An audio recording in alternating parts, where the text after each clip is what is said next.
एक jewellery shop से detective Mehul को कॉल आता है कि यहाँ पर एक लड़की आई और $1 मिलियन की ज्वेलरी खरीद कर गई है, लेकिन उसने बदले में हमें सारे नकली नोट दिए हैं।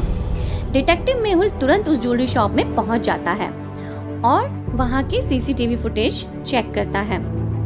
फुटेज नंबर 1 में वो देखता है कि वो लड़की ज्वेलरी ले रही है। सेकंड फुटेज में वो देखता है कि उसने उसको पैसे दिए। थर्ड फुटेज में वो देखता है कि वो बाहर गई, कार में बैठकर चली गई। मेहुल उस कार को ध्यान से देखता है, ये एक रेंटल कार है। फिर वो कार की कंपनी में तुरंत कॉल करता है और उससे लोकेशन पूछता है। मेहुल उस कार का पीछा करता है और उस लोकेशन पर पहुंच जाता है जहां पर वो कार खड़ी थी। मेहुल देखता है वो कार एक रोड पर है और उसके सामने 3 घर हैं। क्या आप इन तीनों घरों को देखकर बता सकते हैं कि वो लड़की किस घर के अंदर गई होगी? जल्दी से अपना जासूसी दिमाग लगाइए और बताइए।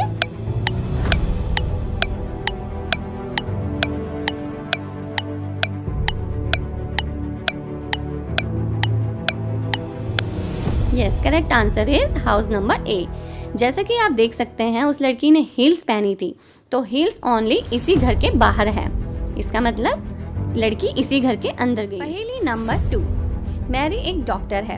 एक बहुत बड़े हॉस्पिटल से उसको ट्रेनिंग के लिए कॉल आता है और वो ट्रेनिंग के लिए निकलती है।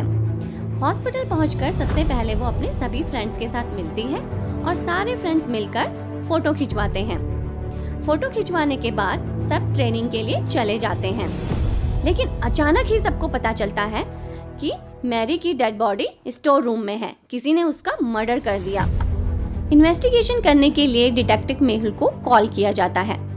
मेहुल तुरंत ही क्राइम सीन पर पहुंचता है। क्राइम सीन पर पहुंचने के बाद मेहुल सबसे पूछताछ करता है। सारे फ्रेंड्स कहते हैं कि हम तो ट्रेनिंग कर रहे थे, हमें इस मर्डर के बारे में कुछ भी नहीं पता है।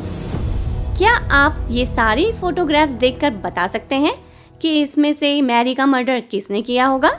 जल्दी से अपना जासूसी दिमाग लगाइए और बताइए।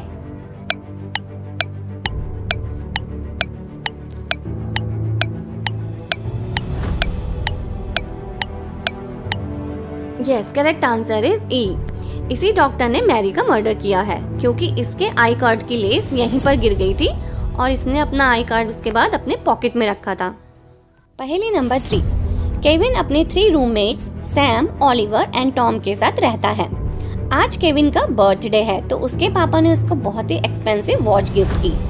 सभी उसकी वॉच को देखकर जेलस हो गए। फिर उसके बाद केविन ने अपनी वॉच को अपने क्लोजेट के टॉप पर रख दिया और फिर थोड़ी देर बाद वो सो गया। अराउंड 2:10 सैम उसके रूम में आता है।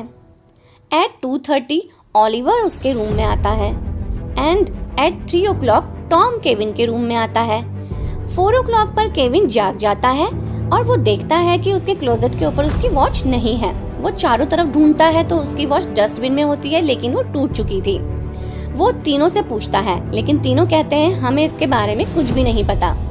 क्या आप बता सकते हैं इन तीनों में से किसने केविन की वॉच तोड़ी होगी? जल्दी से अपना जासूसी दिमाग लगाइए और बताइए।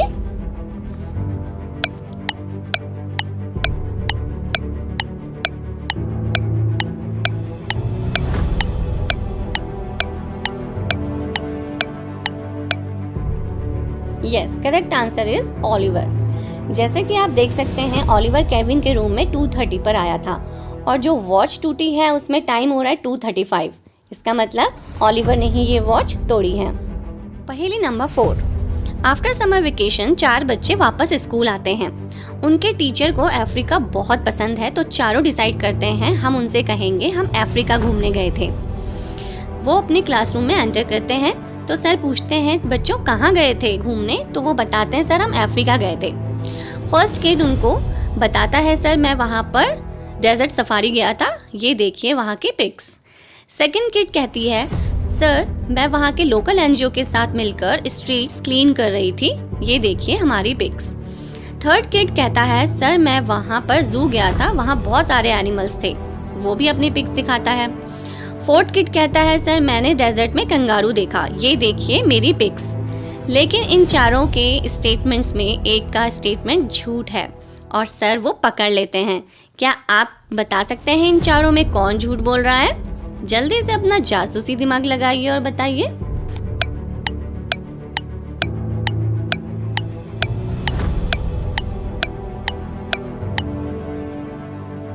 यस, फोर्थ किड झूठ बोल रहा है क्योंकि डेजर्ट में तो कंगारू होते ही नहीं है, वो तो ऑस्ट्रेलिया में होते हैं ओनली। तो टीचर ने उसका झूठ पकड़ लिया।